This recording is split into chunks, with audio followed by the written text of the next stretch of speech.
अस्सलामुअलैकुम। उम्मीद है आप सब खैरियत से होंगे।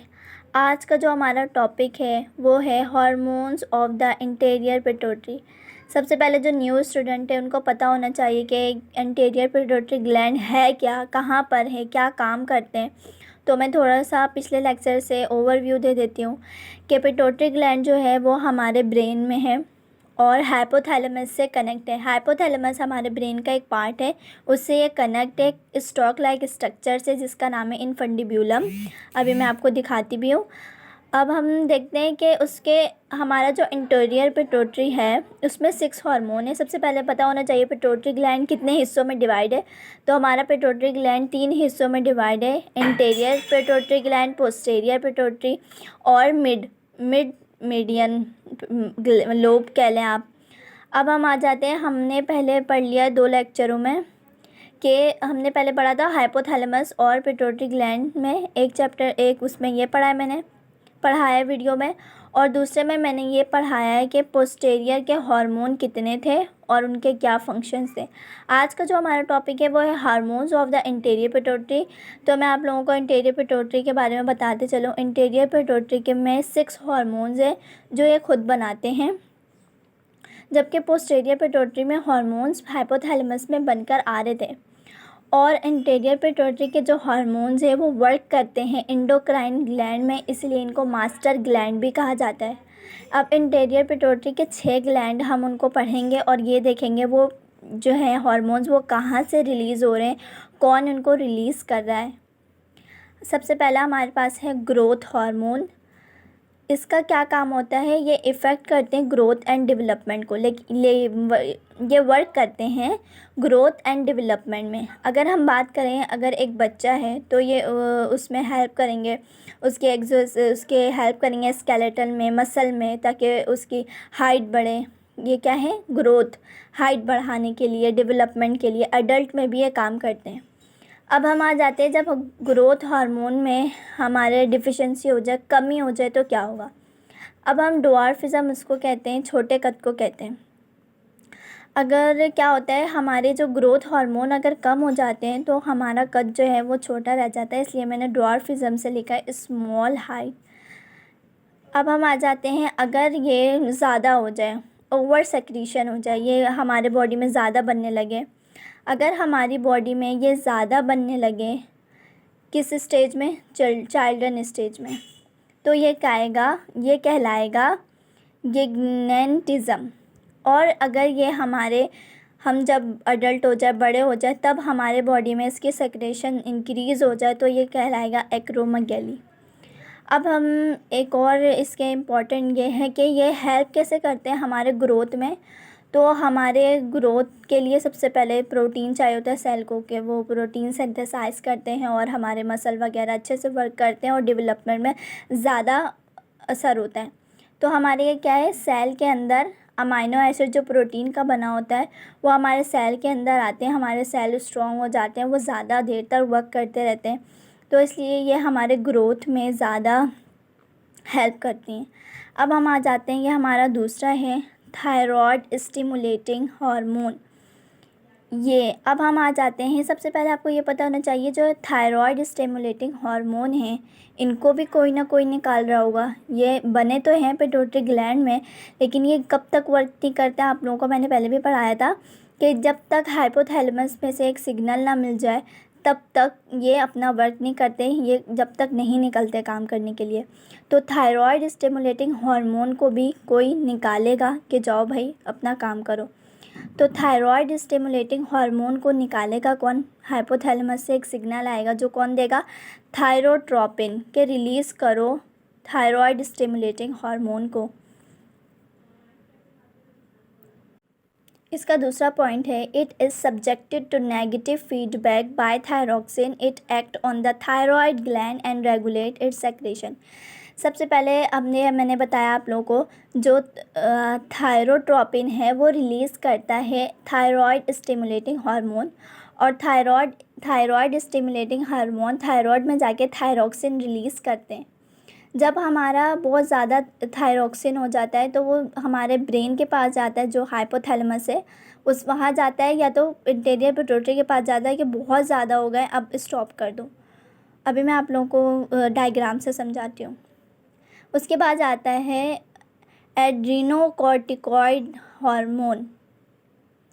एड्रीनोकॉर्टिकोट्रोफिक हार्मोन्स, थोड़ा नाम मुश्किल है इसका। ये क्या करते हैं, इसको कौन रिलीज़ करता है? By adrenocorticotrophin releasing hormone factor, it act on the adrenocortex to stimulate its secretion to glucocorticoid androgens. अब हम आ जाते हैं प्रोलैक्टिन। प्रोलैक्टिन भी एक हार्मोन है, ये भी इंटीरियर पिट्यूटरी में। ये क्या करते हैं, enlarge memory gland and production of milk. जब हमारे हार्मोन्स बहुत ज़्यादा ओवरी में काम कर रहे होते हैं तो ये क्या करते हैं, मेमोरी ग्लैंड जो है हमारे, जहाँ से मिल्क रिलीज़ हो रहे होते हैं, जब कोई फीमेल माँ बनती है तो हमारे क्या होता है, मेमोरी ग्लैंड इनलार्ज हो जाते हैं। क्यों लार्ज हो जाते हैं? ताकि मिल्क की प्रोडक्शन ज़्यादा हो। ठीक है, अब हम आ जाते हैं ल्यूटिनाइजिंग हार्मोन्स। ये भी इंटीरियर पिट्यूटरी के हार्मोन्स हैं, और इसको कौन निकालता है? इसको निकालता है गोनेडोट्रोफिन रिलीजिंग हार्मोन्स, इसको निकालते हैं। इसका क्या काम होता है? ये सेक्रेशन करते हैं और कंट्रोल करते हैं इनको, GnRH गोनेडोट्रोफिन हार्मोन। ये एवोल्यूशन करते हैं और प्रोडक्ट और वो करते हैं, बनाते हैं एस्ट्रोजन एंड प्रोजेस्टेरॉन बनाते हैं। यहाँ पे मैंने शो नहीं किया, आप चाहे तो अपनी कॉपी में लिख सकते हैं। और क्या करते हैं, ओवल्यूशन करते हैं। इसका क्या मतलब होता है, हमारे ओवरी में फॉलिकल्स होते हैं, फॉलिकल में एक डॉट लाइक एक स्ट्रक्चर होता है, अंडे की तरह होता है। इसको क्या करते हैं, ये बाहर निकालते हैं। पहले ये थोड़ा सा ऐसे इस तरीके से होता है, अंडे बाहर आ जाते हैं। तो ये क्या होता है, एक स्ट्रक्चर इसका स्ट्रक्चर जैसे अभी बिल्कुल स्फेरिकल है तो इसका स्ट्रक्चर चेंज हो जाता है, इस तरीके का हो जाता है इसका स्ट्रक्चर। अब हम देखेंगे डायग्राम से, समझने में आसानी होगी, क्योंकि हम लोगों ने तक 5 यहाँ पे पढ़ लिए हैं और एक अभी मैं आप लोगों को बताती हूँ फॉलिकल स्टिमुलेटिंग हार्मोन में, वो भी इसी का पार्ट है। ये इसका छठा हार्मोन फॉलिकल स्टिमुलेटिंग हार्मोन। ये कौन रिलीज़ करता है? ये हाइपोथैलेमस में हार्मोन्स होते हैं, गोनेडोट्रोफिन हार्मोन्स, वो रिलीज़ करते हैं। ये किस पे वर्क करते हैं? ये फीमेल के ओवरी में वर्क करते हैं और क्या करते हैं, मेल के स्पर्म की प्रोडक्शन करवाते हैं। मैंने आप लोगों को ल्यूटिनाइजिंग हार्मोन बता दिया है, सेक्रेशन करते हैं। ये भी रिलीज़ होते हैं गोनेडोट्रोफिन रिलीजिंग हार्मोन से, और फॉलिकल स्टिमुलेटिंग हार्मोन भी को भी रिलीज़ करते हैं, गोनेडोट्रोफिन रिलीजिंग हार्मोन। अब हम आ जाते हैं कि ये प्रोसेस कैसे हो रहा होता है। तो हम सबसे पहले आ जाते हैं थायराइड स्टिमुलेटिंग हार्मोन की तरफ। तो थायराइड स्टिमुलेटिंग हार्मोन को निकालता कौन है? Trophic hormone. तो क्या होता है यहाँ पे वो हार्मोन्स होते हैं, वो ऐसे ब्लड कैपिलरीज होती हैं, यहाँ पे मैंने पहली वाली वीडियो में बताया, वो यहाँ पे जमा हो जाते हैं। और जब हाइपोथैलेमस इनको सिग्नल देता है कि इसकी ज़रूरत है इस हार्मोन की, तो ये रिलीज़ हो जाते हैं। रिलीज़ होकर वर्क कैसे करते हैं? हाँ, थायराइड स्टिमुलेटिंग हार्मोन है तो ये थायराइड पर वर्क करते हैं। ये थायराइड के पास आते हैं और बोलते हैं अपना हार्मोन निकालो, तो थायराइड हार्मोन बनाकर निकालते हैं थायरोक्सिन।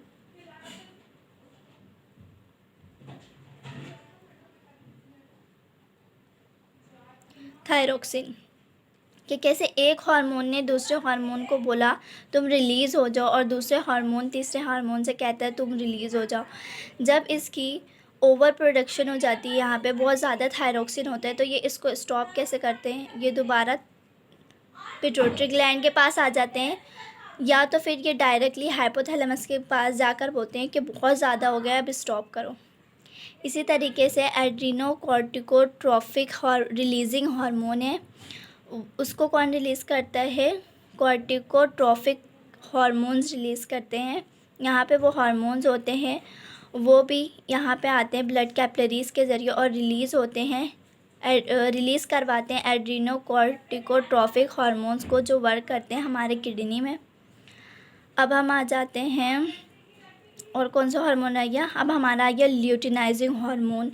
ल्यूटिनाइजिंग हार्मोन भी इसी तरीके से, यहाँ पे ल्यूटिनाइजिंग हार्मोन में कौन निकाल रहा था ल्यूटिनाइजिंग हार्मोन को, ल्यूटिनाइजिंग हार्मोन को निकाल रहे थे गोनेडोट्रोफिक हार्मोन। तो यहाँ पे गोनेडोट्रोफिक हार्मोन्स है जो निकाल रहे हैं यहाँ से ल्यूटिनाइजिंग हार्मोन को और फॉलिकल स्टिमुलेटिंग हार्मोन को निकाल रहे हैं।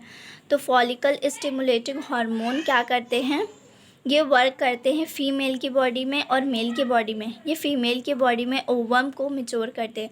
हमारे जो यूट्रस है उसमें बहुत सारे फॉलिकल होते हैं, एक मतलब अंडे लाइक स्ट्रक्चर होता है, अंडे की तरह का बुलबुला सा, उसको किसी एक को निकाल के उसको मैच्योर करते हैं, फॉलिकल को मैच्योर करते हैं। और मेल की बॉडी में ये क्या करते हैं, प्रोडक्शन करवाते हैं स्पर्म की। अब हमारे पास आ जाता है एडिनोकोर्टिकोट्रोफिन हार्मोन्स। ये सारे हमारे आज का लेक्चर था जो हम लोगों ने पढ़ा कि हमारे इंटीरियर पिट्यूटरी में 6 हार्मोन्स हैं, वो उनको कौन निकाल रहा है, वो हार्मोन्स कहाँ कहाँ वर्क कर रहे हैं।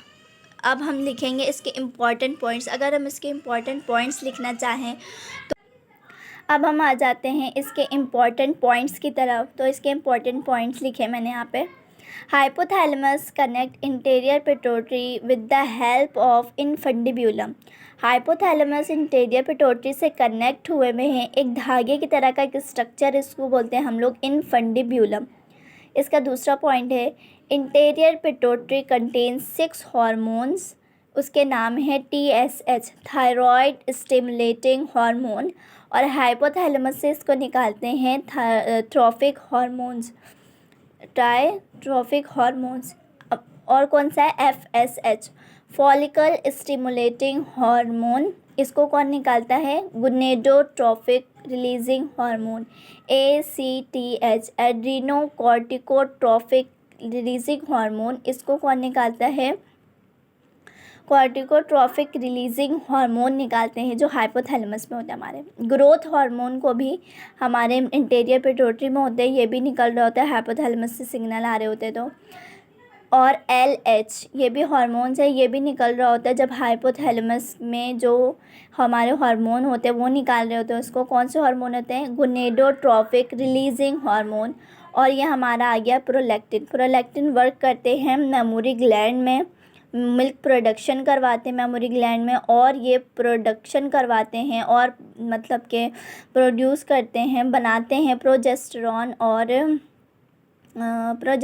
और एस्ट्रोजन, ये 2 हार्मोन्स। ये वर्क करते हैं हमारे ओवरी में, इनका बहुत बड़ा किरदार है हमारे यूट्रस में। अब ये है interior pituitary is an independent endocrine gland. हमारा जो इंटीरियर पिट्यूटरी है वो इंडिपेंडेंट है इंडोक्राइन ग्लैंड के लिए। जो हमारा इंटीरियर पिट्यूटरी ग्लैंड है वो हमारे इंडोक्राइन ग्लैंड में वर्क करते हैं। इंडोक्राइन ग्लैंड क्या क्या है, थायराइड ग्लैंड, हमारी किडनी है, और यूट्रस, टेस्टिस। अब हम आ जाते हैं interior pituitary made own hormones. Interior pituitary gland जो है हमारा वो खुद से अपने हार्मोन्स बनाता है, लेकिन ये जब तक रिलीज़ नहीं करता जब तक हाइपोथैलेमस से सिग्नल नहीं आ जाए। The interior pituitary hormones depend trophic and non trophic hormone. The trophic hormones direct work trophin hormones. जो हमारे ट्रॉफिक हार्मोन्स होते हैं वो डायरेक्टली वर्क करते हैं हमारे इंडोक्राइन ग्लैंड में, मतलब वो इंडोक्राइन ग्लैंड के पास जाते हैं और बोलते हैं अपने हार्मोन्स रिलीज़ करो। अभी मैंने बताया इंडोक्राइन ग्लैंड क्या है, जैसे हमारे थायराइड है, किडनी है, ओवरी है, टेस्टिस है, ये है। अब हम आ जाते हैं interior pituitary gland not store hormone. अब हमारे जो इंटीरियर पिट्यूटरी के हार्मोन हैं वो स्टोर नहीं करते हैं अपने आप को, जैसे ही बनते हैं और रिलीज़ हो जाते हैं, स्टोर नहीं होते इंटीरियर पिट्यूटरी में। अब हम आ जाते हैं interior pituitary gland directly release hormone. वो अपने हार्मोन डायरेक्टली रिलीज़ कर देते हैं, स्टोर नहीं होते। Pituitary gland also called hypophysis. Pituitary gland जो है हमारा, जिसमें हमारा पोस्टीरियर, इंटीरियर और मीडियन लोब आ रहा है, उसको हम लोग हाइपोफाइसिस भी कहते हैं या कह सकते हैं, ये न्यू वर्ड है। Interior pituitary is consider as master gland. Master gland इसलिए कहा जाता है क्योंकि वो खुद भी हार्मोन्स बना रहा होता है और हमारे बहुत सारे इंडोक्राइन सिस्टम में वर्क कर रहे होते हैं, इसीलिए हम इनको मास्टर ग्लैंड कहते हैं। बहुत सारी बुक में ऐसा मेंशन है कि pituitary gland is a master gland. नहीं, पिट्यूटरी ग्लैंड में जो इंटीरियर ग्लैंड है उसको कहते हैं मास्टर ग्लैंड। पूरे इंटीरियर पिट्यूटरी पूरे पिट्यूटरी ग्लैंड को हम मास्टर ग्लैंड नहीं कहते हैं। उम्मीद है मेरी आज की वीडियो आप लोगों को पसंद आई होगी। अगर मेरी वीडियो आप लोगों को पसंद आई है तो लाइक करें, सब्सक्राइब करें ताकि मेरी अगली वीडियो आप तक पहुंच सके। अल्लाह हाफिज़।